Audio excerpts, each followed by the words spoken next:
Have you ever noticed that you repeat some of the old patterns that your parents, your grandparents, or maybe even one of your distant ancestors did?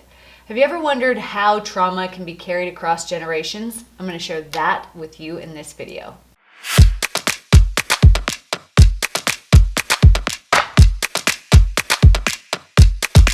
Hi, my name is Tiffany Toombs. I'm a high-performance mindset coach that has worked with thousands of people across the world to help them heal their trauma so they can let go of old, negative, and disempowering habits of behavior and thought patterns so they can become the person that they're meant to be. Now, this conversation of how trauma is passed down through our generations really brings up the nature versus nurture debate. So in this video, I'm going to put that debate to rest once and for all and share with you two different ways that trauma can be passed down through the generations. And then I'm going to share with you how you can be that cycle breaker in your family and start breaking out of those toxic and disempowering patterns. All right, so there has been a lot of talk over the decades about nature versus nurture. So one of the ways that trauma is passed down through generations is through the nature conversation. In fact, there is a field of study called epigenetics, which actually looks at how trauma can be passed down through our DNA.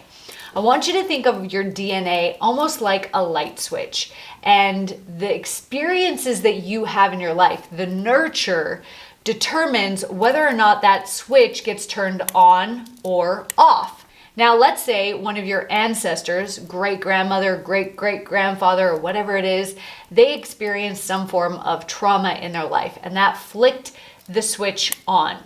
Well, 50% of their DNA gets passed down to the next generation. And so until somebody decides to go in and do the work and flick that switch off, that switch in the DNA will remain on. There have been some really interesting preliminary studies done on Jewish populations that had ancestors in concentration camps prior to giving birth and reproducing the next generation compared to those who didn't, and also in communities of people of color who had ancestors in the slave trade versus those who did not. And it is fascinating to see the belief systems and the patterns that have been passed down through these generations. So it absolutely is possible that your DNA contains trauma that didn't personally happen to you, but happened to a parent, a grandparent, or another distant relative. Before I share with you the second way that trauma can be passed down through the generations, I want to hear from you. Have you ever heard of the field of epigenetics before? And did you know that your DNA can actually pass down trauma from generation to generation? Go to the comments below and let me know. The second way, and this tends to be the way that we most often think about trauma being passed down through the generations, is from the people in our environment. So this is a 100% nurture conversation. From the moment that we are born, we become sponges for all the information in our environment.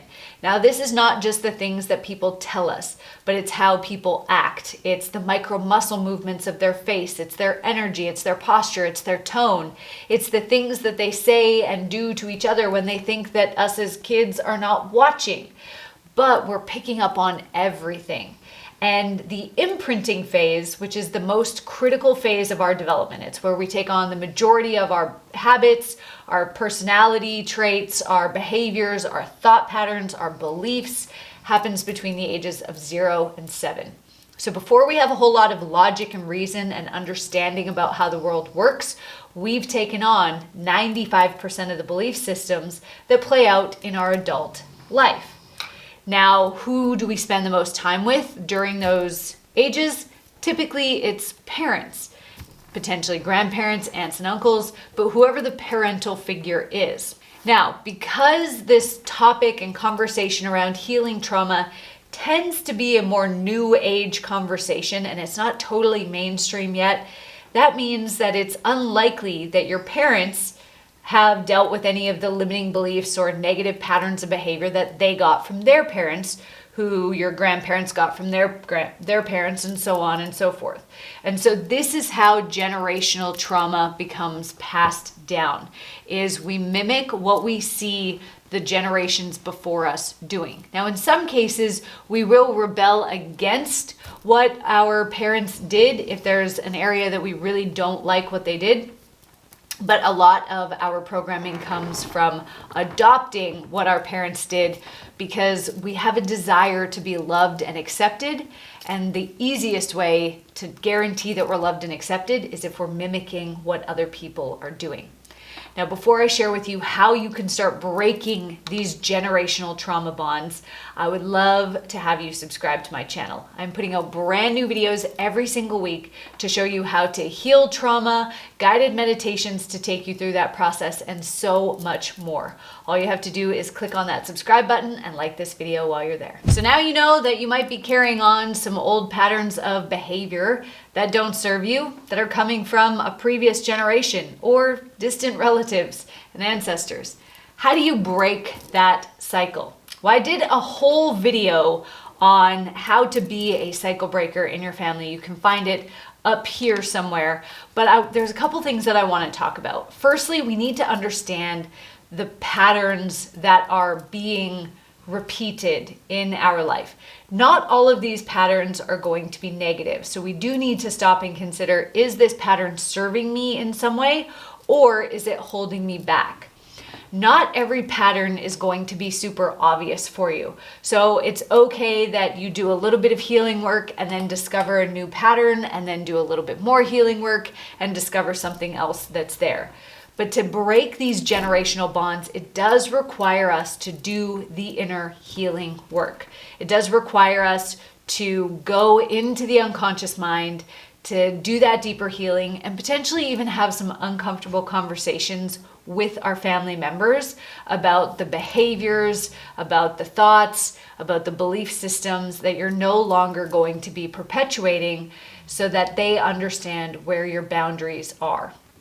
Now, if you've ever wondered how your trauma is impacting you, I put together a free trauma quiz that will help you understand how much trauma you're carrying and what the impact of that is. All you have to do is go to www.mytraumascore.com or click on the link in the description below to find that number. I'll talk to you soon.